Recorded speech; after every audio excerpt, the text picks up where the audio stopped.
All right, so I done told little mama I'm putting her stuff in storage, and she ain't giving me no resistance. And the whole time in my mind, I'm going like, damn, shorty, we just signed a lease together. We was just, how did we get to you having dudes at your house? I'm putting your stuff in storage. You're not sure, like I'm confused on what's going on. And let me just say this, man. For about 3 or 4 months, I kept asking little mama, like, mama, what's going on? Like, you're not showing up.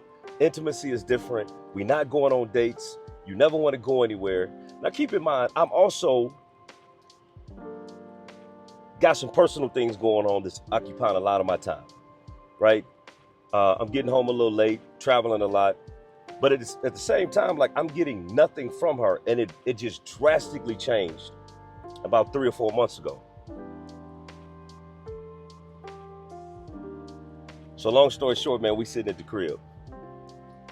We done spent a couple of days together. You know, I'm back in that pull push where it's like, yo, this is really good. So we karaoke, we chilling, we at the house, and she not spending the night, but she coming over every day pretty much. On this particular day, man, she's sitting at the crib. She doing homework on my laptop. We get ready to watch a movie. And I get a text message. And here's the text message I got.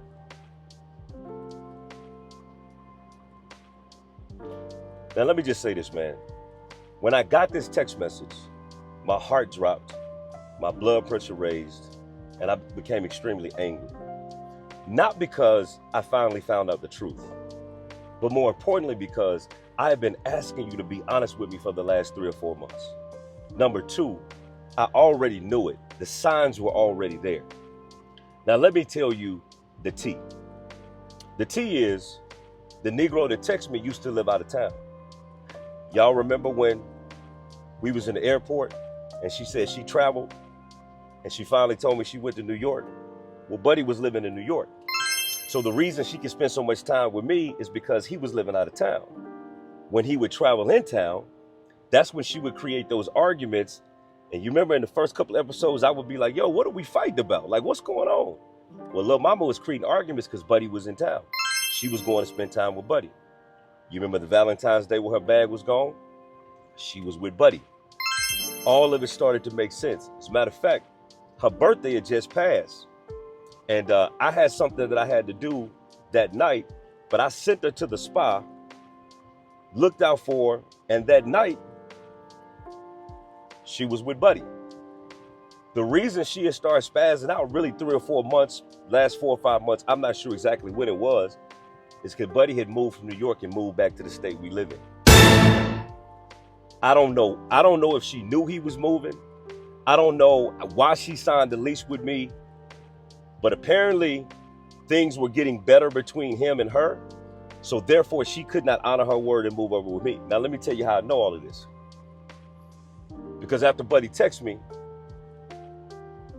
initially, I didn't say anything to Buddy. Initially, I was like, you know what, bro? I think it's really tender pain for a man to reach out to another man about a woman anyway. So I'm not saying nothing. I text him back and say, bro, me and Nick ain't, I text him back and said, bro, me and her ain't got nothing going on, man. Good luck to you. Now, let me tell you why I did that. Because I understand what my temperament could have been when I got that text message. And I told her that, I said, baby, you playing a real dangerous game. You got 2 grown men who think you're their woman. What do you think would have happened if I'd have seen y'all out, or vice versa? But because I know how to control my emotions, I didn't spaz out. I just put her out. But I said, if I would have told him what the real deal was, he could have harmed you. That's me still loving you and still trying to protect you. A couple of days go by, man. She calling me, blowing my phone up. She want to come talk to me. She come and she talk to me. She tell me, yeah, I'm sorry. I love you. I just want to work it out with you. But when things was bad between you and I would go over there. It's been a struggle. I didn't know what to do. Blah, blah, blah, blah, blah, blah, blah. I knew she was still lying to me. Now, this is where I did become tender pink. This is where I violated my own code of honor. Because I knew she was lying to me, and now I just wanted the truth. I was like a pit bull. Now I'm like, hold on, man. So I'm going to be honest with y'all, man. I called Buddy. About a week. I sat on that text message about a week. About a week later, I called Buddy. And why did I do that? Let me be honest with you. It's the worst mistake I made. because that's when it solidified to me that I had transitioned from the main dude to the side dude. Buddy say they was engaged. Buddy say on her birthday last year, when I was in DC doing the podcast, I couldn't get in contact with her. That's when he proposed to her. Buddy say she done met the whole family. They talking about moving in together. Buddy say he moved back specifically for her.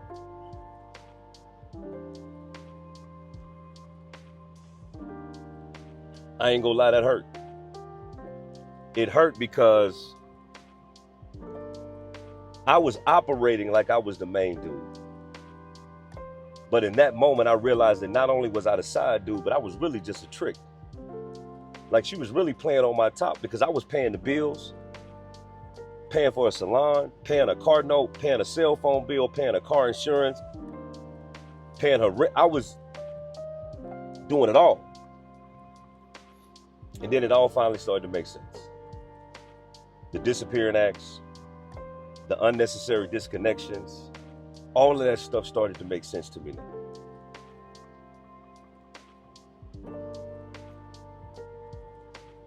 And I'm gonna be honest, man, that took me a little while to heal from.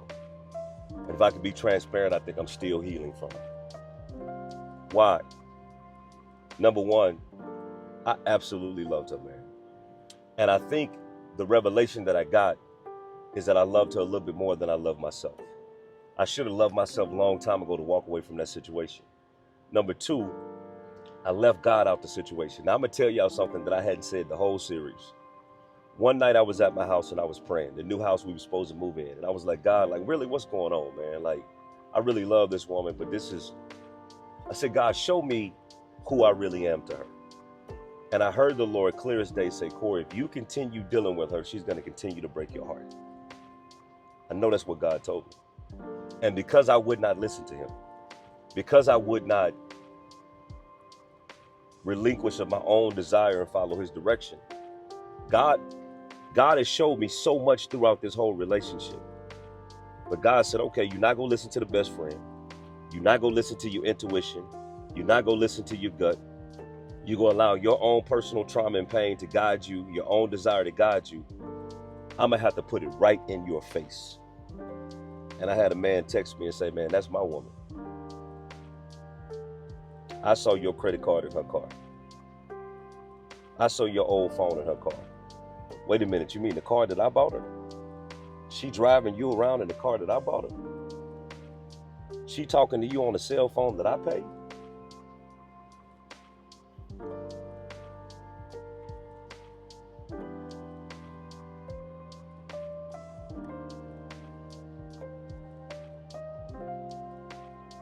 Damn.